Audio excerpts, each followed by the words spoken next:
77th Hong Kong Schools Speech Festival. Solo prose reading, non-open, Secondary 2 Boys. Beowulf by Michael Morpurgo. How Grendel longed to get out, to escape to the forests and fens, but no power on this earth could force Beowulf to release his grip. Now Grendel knew, this merciless, murderous ogre, that he should never have come this night, that his death was coming, and that despite all his effort to tear himself away, there was nothing he could do to prevent it, no way he could save himself. Fear of this death drove him mad with anger, and anger only made him stronger. He would fight to death to save himself. He would never give in. It was amazing that the great hall of Herod was not split asunder that night. So ferocious was the wrestling between these two giants. Locked together in this deadly embrace, they reeled and writhed about the mead hall, so that all the Danes outside could hear a dreadful cacophony of crashing and crying resounding through Herod. Gold-worked trappings and iron braces, all well made and sturdy, simply snapped and buckled as the two of them in deadly earnest wrestled and grappled and struggled with one another. There was no ground given in this terrible fight, nor mercy either. So they fought on, this Grendel now fear-soaked, his strength failing him, and brave Beowulf, fist still clenched around the monster's arm, and knowing he had only to cling on and not let go to banish to hell forever the damned one, God's and his own worst enemy.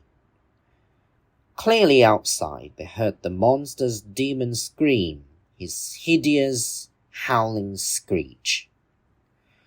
The sound of it chilled every listener to the bone, yet gladdened them too, for these they knew were not human cries, but rather the strident sobbing of the beast in agony and terror.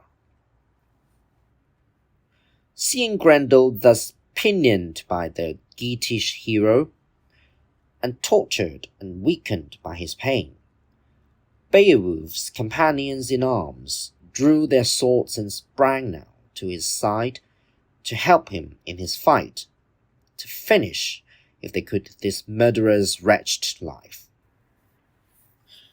They were not to know, Beowulf's battle friends, that no man-made sword, no steel could pierce this cruel creature's enchanted hide.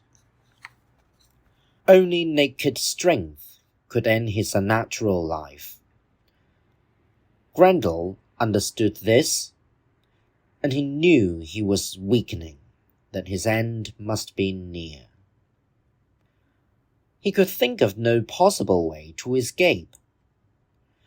Great-hearted Beowulf, sensing his sagging strength, had him still by the arm, now twisted it and turned it until the shoulder muscles split apart, the tendons snapped, the bone joints burst, and Grendel's arm was ripped and wrenched, bleeding from his body. Then Grendel fled armless and half-dead already from Herod. Over the moors he staggered and stumbled, through the fence, back to his den, knowing all the while that this was his last day on earth, that his life's blood was draining from him. He was dying his death. So Beowulf the good had triumphed in his bitter fight with Grendel the evil one.